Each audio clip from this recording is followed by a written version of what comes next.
Greetings, dear viewer. Welcome back to Twisted Nightmare Studio.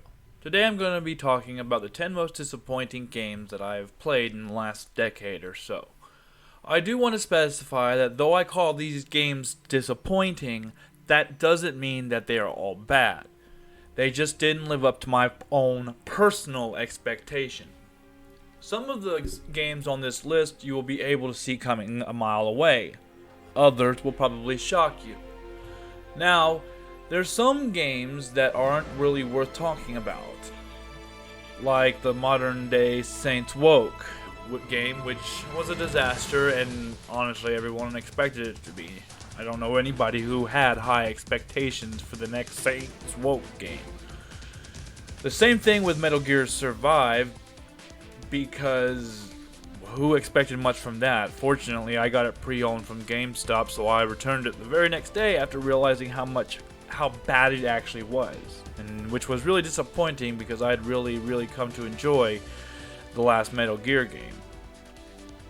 So anyways, let's get started with some dishonorable mentions. Anthem. Honestly, the 3 dishonorable mentions on my list will surprise no one. This game has gained a bad reputation with me because I bought it for $10, only $10, so it didn't have much expectation to live up to, and even then I ended up being disappointed, and since then I have been unable to get an hour of sustainable gameplay without a crash or game ruining bug. One time the ground in the central hub just disappeared, and nothing I did made it come back. Just so I know that you're trying to. I fell through the map! Another one, in the very opening of the game, I couldn't jump, and part of the ground had failed to spawn, so the only thing I could do was run straight into a hole where I believe lava was supposed to be. And this was recently. This isn't when the game first came out.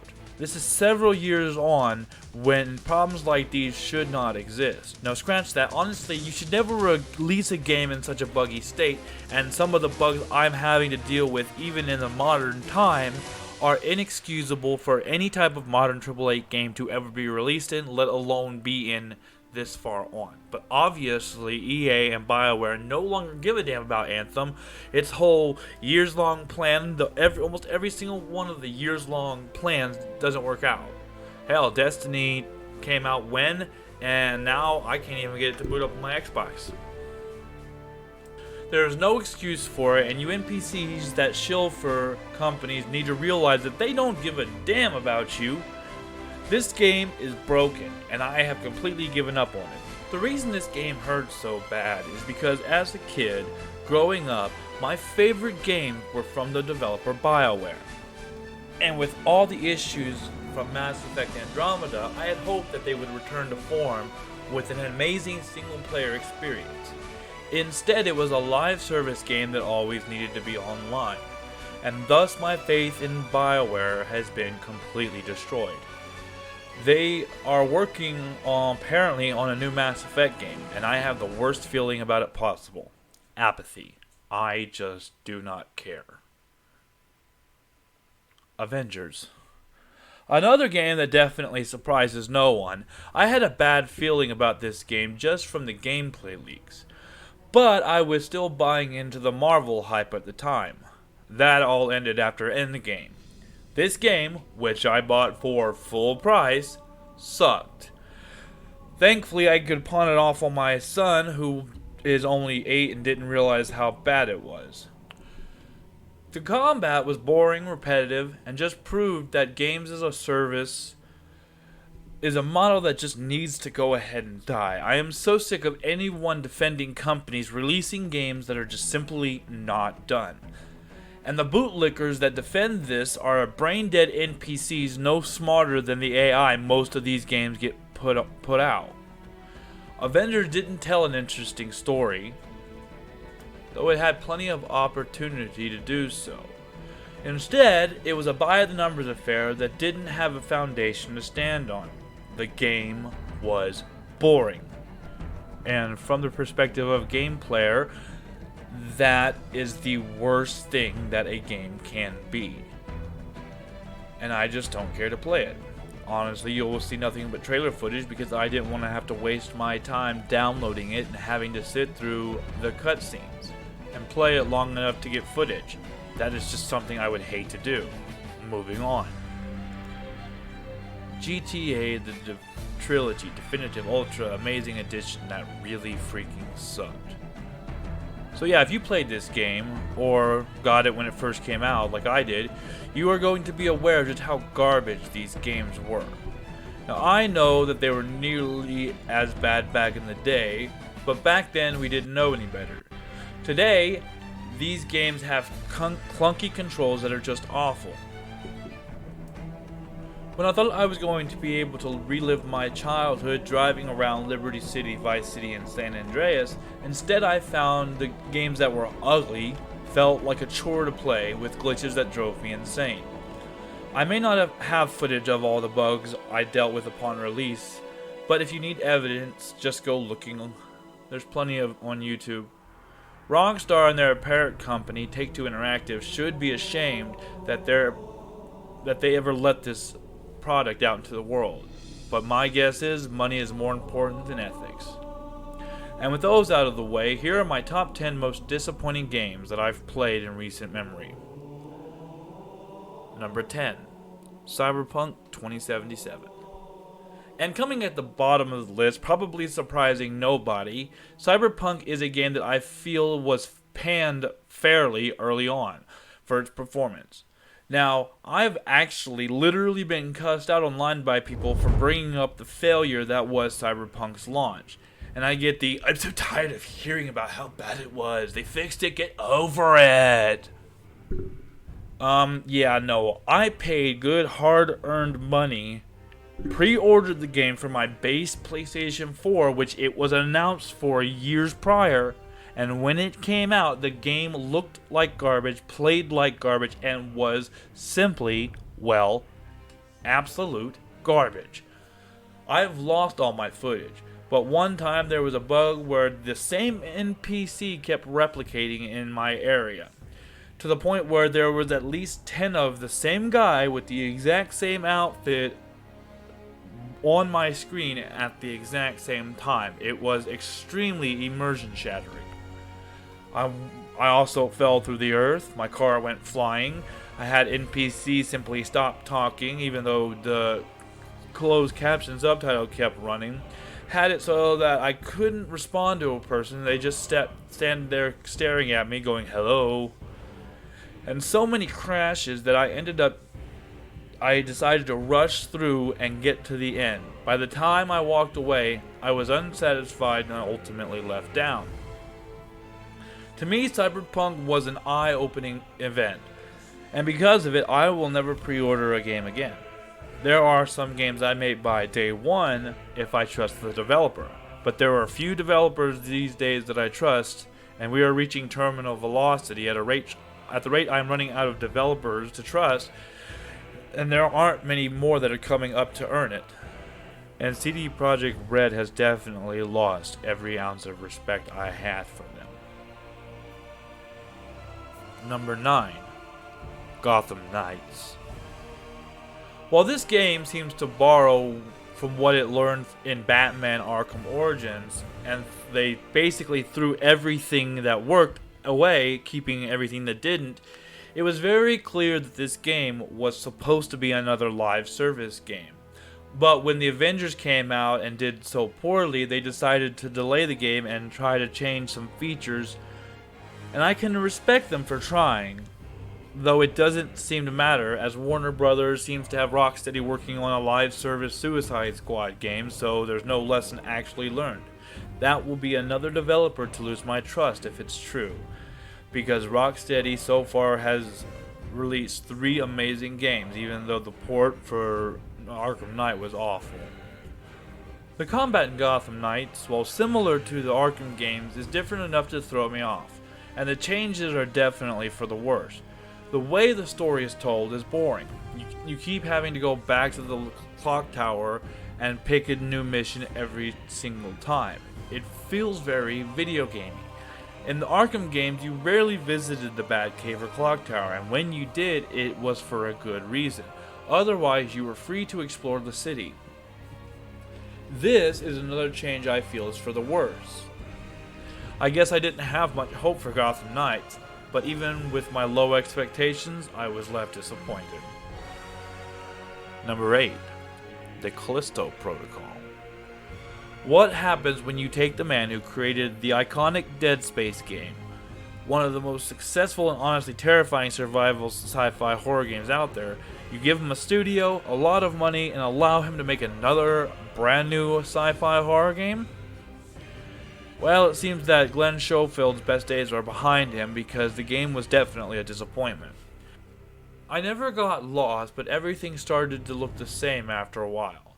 The combat is awful, and anytime I was forced into a combat scenario with more than one creature, more often than not I was annoyed as opposed to thrilled or overjoyed. This game's combat was built for one-on-one interactions. And while the same thing may be true about a game like Dark Souls, in Dark Souls you have the ability to crowd control. In the Callisto Protocol, more than one enemy and you are going to be fighting the camera, the crowd, and Jacob's clunky movements more often than not. They will end up resulting in death. Yeah, I know, I suck, but to be fair, so does the Callisto Protocol's combat. This was a choice of graphics over gameplay, plain and simple. Number 7. Atomic Heart. In the trailers, this game looked amazing, and I thought it was going to be an amazing game for me to play. And heck, it was coming to the Game Pass, so it was free for me to play, basically. What more could I ask for? Then I actually started playing the game.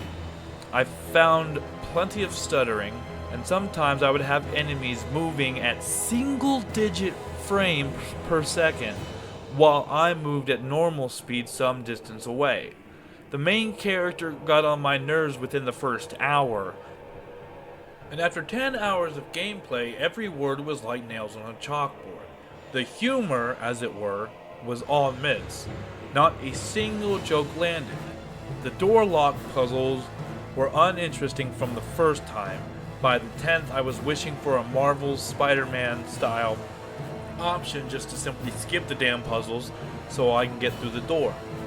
There would definitely seem to be a bit of a graphics downgrade from what I saw. Everything about this game had me hyped, and on every single level I was let down. This was an atomic heartbreak.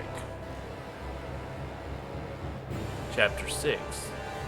The Assassin's Creed Trilogy. So, this is definitely a bit of a cheat on my list, but I think I'm probably going to have lists that cheat all the time. With my last list, it was Neo 1 and 2 instead of just simply Neo. So when it comes to the many games in the Assassin's Creed franchise, I have them broken up into, currently, 3 different eras. You have the original Assassin's Creed, which consists of Assassin's Creed 1, Assassin's Creed 2, Brotherhood, and Revelations. All of them had a similar combat system and an overarching main modern-day storyline, and were some of the best Assassin's Creed games in my opinion. The second era is Assassin's Creed 3, Black Flag, Rogue, Unity, and Syndicate. Basically, all of these stories are very loosely connected, and only tied together by the thinnest of threads. The modern day stories are an afterthought. In this era, they were trying a bunch of new and different things. Ship battle in Black Flag, playing as a Templar in Rogue, the cool parkour of Assassin's Creed Unity, and the brutal combat of Syndicate. Then there were the RPG fantasy era.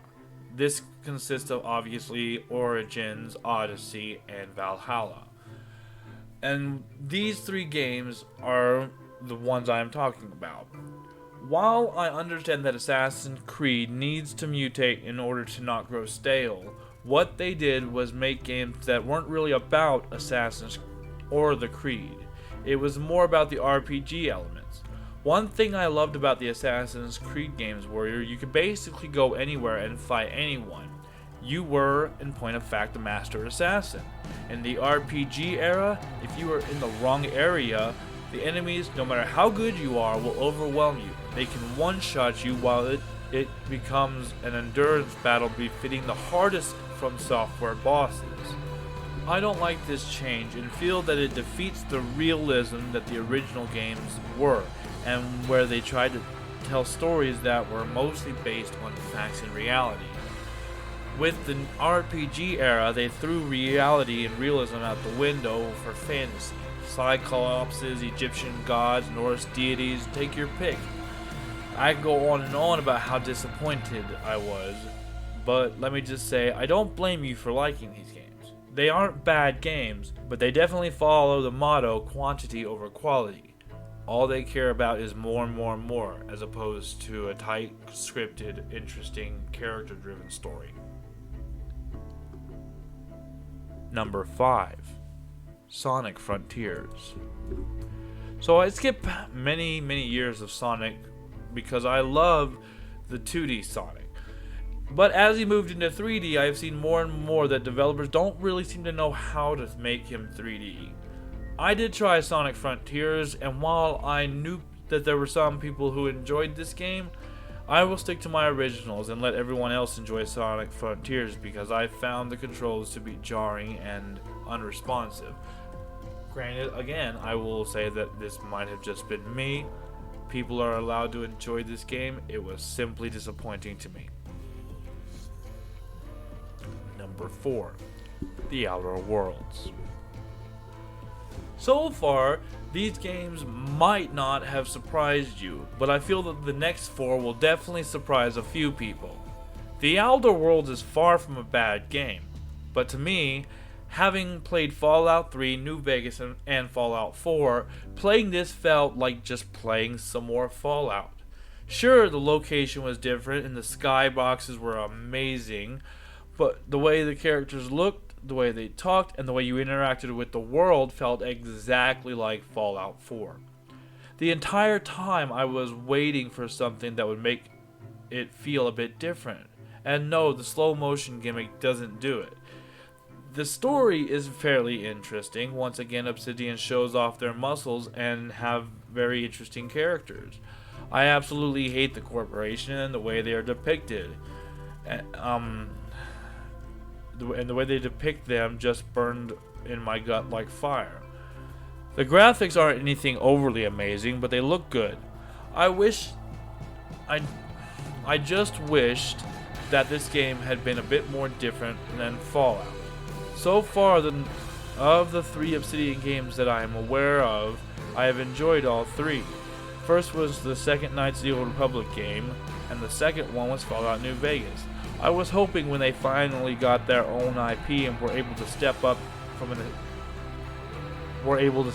from an established brand, that they would make something fascinating and unique. Instead, they chose to make a game that feels like an imitation. Honestly, I am very disappointed and hope that Obsidian will change the sequel enough to make it feel different from Fallout. But only time will tell. Number 3. Prey. If Under the Mayo ever sees this, he'll probably scream at me in the comments, as I know he loves Prey, and has compared it to several things. To me, this game just couldn't keep me interested. I remember fondly the original Prey from 2006, so I had paid attention when they had announced a sequel. Then they canceled it, which bummed me out. A few years later, they announced a reboot, which has nothing to do with the original game. Instead of being a Native American, you are an Asian.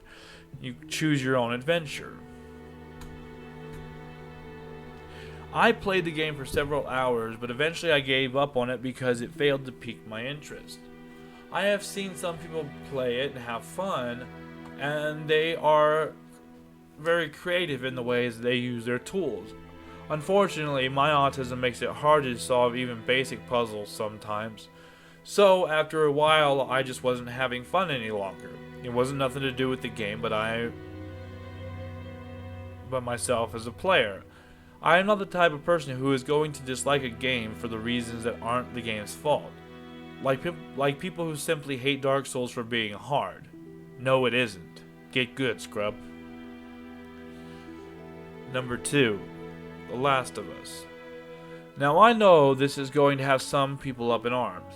You'll probably be typing in the comments, but to me, this game is way too overhyped. It had been out for several years and even had a remaster when I finally tried it. And I found that the only thing that actually kept me going was the story. The dynamic between Joel and Ellie was definitely a highlight. But I found the gameplay loop, which is the most important part of the game, to be boring and uninteresting. I had to force myself to finish just to see how the story ended. And yeah, I got hit in the feels at the end of the game, but I felt it would have probably worked better as a TV show because of how dull the gameplay was to me. Hell, when the sequel came out and they said it was just the same gameplay from the first one, only more refined, I instantly checked out. So in my head canon, they are still alive and living happily ever after. There certainly wasn't some beefed up chick who could never have such proportions beating him to death with a golf club. That would just be silly. Even crazier if they made you play as that character after killing one of the 2 best things from the original game. That would be nuts. So, instead they live happily ever after. The footage you see before you is from the trial version of the remastered. I don't care what you say, it's not a remake. They didn't redo motion capture or anything like that. They just ported it over to a new engine that made it look a little more realistic. It's a remaster of a remaster. And I will admit, they made it look amazing. And I'm not going to lie, right before the title screen, I was in tears once again, despite knowing what happened. And what's even worse, now in the Ultra HD remake that they made, so quote-unquote remake, they made, you can watch a little girl die in agony in the most believable way possible. Oh no. Sarah. Move your hands, baby. I know, baby, I know. God. Listen to me, I know this hurts, baby. You're gonna be okay, baby. Stay with me. All right, I'm gonna pick you up. I know, baby, I know it hurts. Come on, baby, please. I know, baby, I know. Sarah. Have fun with your dreams. Number 1. God of War, Ragnarok. So, if the last one didn't drop your jaw, no doubt this one might. Don't take this as me saying this game is bad. It's not, but I really don't think that it is the masterpiece everyone else thinks it is. I really do feel that the hype is way overblown. Hell, you even have the critical drinker and Jeremy Johns giving this game praise. And yet, to me, while it was a fun game, it didn't have the same lightning as the first game had.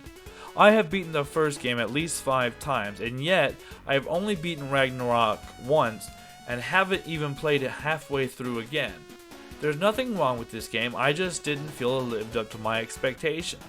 I don't think that Atreus is as loved of a character as Santa Monica Studios was banking on, and a lot of people were annoyed by the overly drawn out sections where you play as him. And as I have played it a bit here and a bit there, I am easily becoming tired of his sections. His time in Ironwood with Angerboda was particularly grating. I understand storytelling, but they could have condensed that by half and told the same story. It was just unfun to play through the first time, and I found it a chore to do the second time, so I know that a third time would be infuriating. Again, as I have said before, just because I found it disappointing doesn't make it bad. By the end, I felt resolved and didn't need any more story. So it definitely did a good job in making this feel like a finale. I loved that, and the ending was so satisfying for Kratos. While I have certain issues with the game, this God of War did exactly what it wanted and told a completed story. So, this has been my list. What did you think? No doubt a few of you will think I'm absolutely insane, but I hope that you know that this isn't coming from a bad place. It is coming from a place of love. I have been playing video games for the last 30 years. I have watched them grow and evolve from side to side scrollers to 3D, now even to VR.